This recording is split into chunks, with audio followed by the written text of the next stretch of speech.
made earlier and a silicone brush. So I'm going one by one, brushing the top, and look how nice they look with the glaze on top, shiny, golden.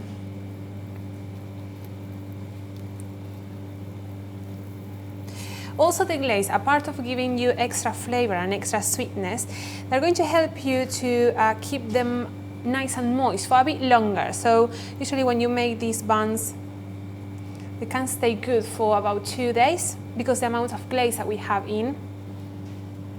So it's just not an aesthetic reason.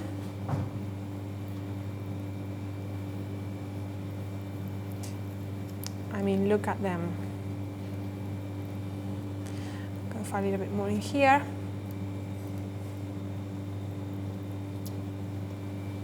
Done.